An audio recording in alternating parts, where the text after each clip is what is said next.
Hi friends, welcome to my channel. అందరూ బాల్తాల నుండి అమర్నాథ్ తల్లి దర్శనం చేసుకుని వస్తున్నారు.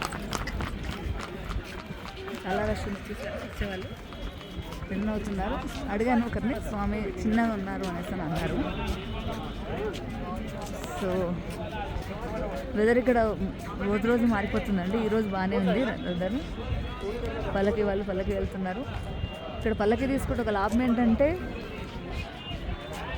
వాళ్ళు రూమ్కి వచ్చేసి పల్లకి ఎక్కించుకొని తీసుకెళ్తారు, మళ్ళీ రూమ్లో డ్రాప్ చేస్తారు. అదొకటి లాభం. ఇప్పుడు నియర్లీ అంటే 17,000 18,000 అలా తీసుకుంటున్నారు వీళ్ళు. అది గుర్రం అయితే 4,000 5,000. ఇంకా కొంచెం వెయిట్ ఎక్కువైతే ఇంకా అది వేరే రేట్స్, వెయిట్ని బట్టి ఉంటుంది. మినిమం రేట్స్ ఇవి తీసుకుంటున్నారు. అలాగే మీకు ఒక టిప్ చెప్తాం అనుకుంటున్నాను. మనము టెంపుల్ దగ్గర దిగినాక అంటే వాళ్ళు డోలి వెళ్తాం అనుకోండి, నంది దగ్గర ఆపుతారు. అక్కడ కొంచెం చాలామందికి శ్వాస ఆడదు.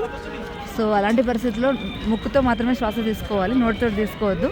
అలానే దారిలో మొత్తం 2 కిలోమీటర్స్కి ఒకటి ఉంటాయి, హెల్త్ క్యాంప్స్ ఉంటాయి, వాటర్ ఉంటాయి, ఫుడ్ ఉంటాయి, అన్నీ ఉంటాయి. సో ఎవరికేమి ఇబ్బంది ఉండదు. ఇయర్ అయితే వెదర్ బాగానే కనిపిస్తుంది. స్వామి దర్శనం చేసుకోండి, ఎంజాయ్ చేయండి. ఓం నమః శివాయ.